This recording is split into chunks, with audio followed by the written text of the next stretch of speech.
Hey everyone, Jim T. Graham back with Mike Vassar from Robart and Zap. What's happening, Mike? Hey, everything's going well over here. Got some products to talk about with you. So I want to say to everyone out there, new and old, you built the plane, you spent all the hours, you have all that money inside of that airplane, you're at the field, you're making sure everything's going the right direction, and then you get in the air and a clevis pops off. And you really hope it's not the elevator clevis. Maybe an aileron might be okay, but we're going to tell you how to make sure that does not happen. Mike, Yep. show them what you got. Da, da, da, da.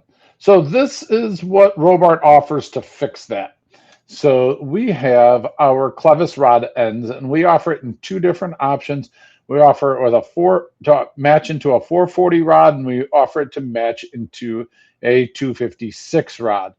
And what I will do is I'm going to flip my camera over, and we're going to show you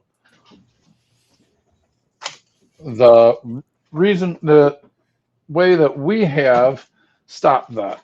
So so part number 335 is the 440 clevis rod, but this one's already stapled up. I'm gonna go ahead and take the one for the 256 and I'll dump this out. Okay. And this is where the magic is, right in this piece here. So stop nuts and a machine screw, threaded screw. No more, don't, where you have your clevis and you just snaps in and then they can pop out. So these do not come apart because this is a stop nut. There is a nylon insert in here.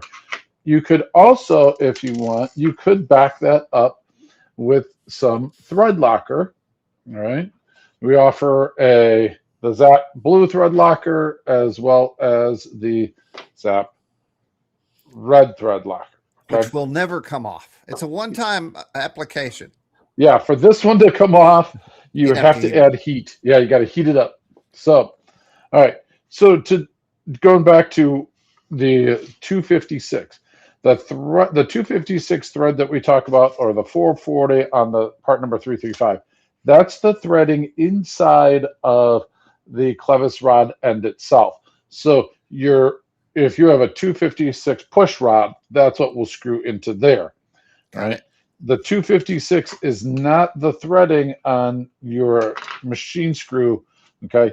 That so now once you've got your set, once you're set on the amount of push in and out that you would like, this is where you'll lock that down. Okay. And then the stop nut will come in on the back side, and you can be rest assured that your clevises will not come off of your horns or any other devices inside of your airplane. This is a great all-around product to have, not just for the horns, but other connections where you're looking for clevis connections.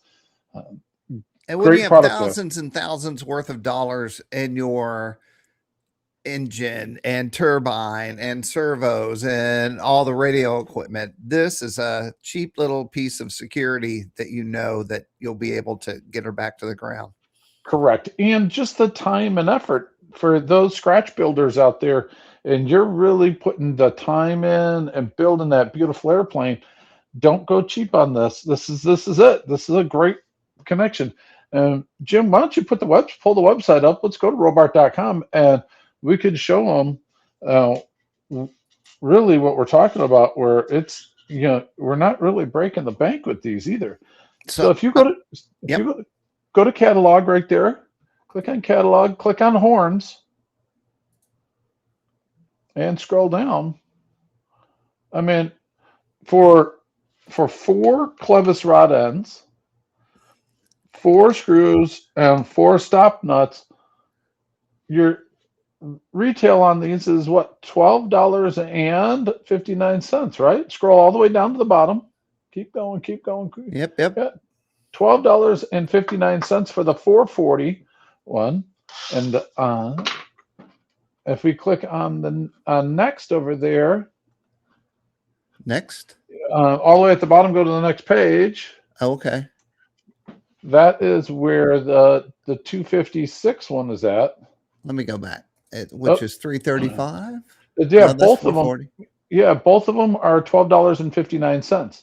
Got it. So you're getting 4 Clevis rod ends that are, and by the way, this is hardened metal in here.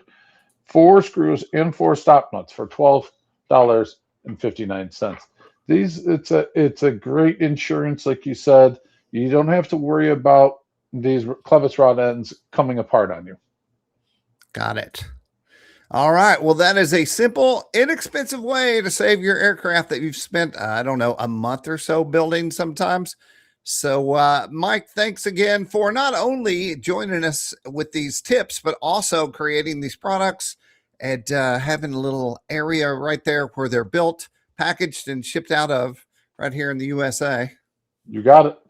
All right, everyone, hit all the buttons, like all the things, and be sure and visit Robart at robart.com. I'm Jim T with RC Group's Flying Giants, and Helly Freak, and we'll talk to y'all later.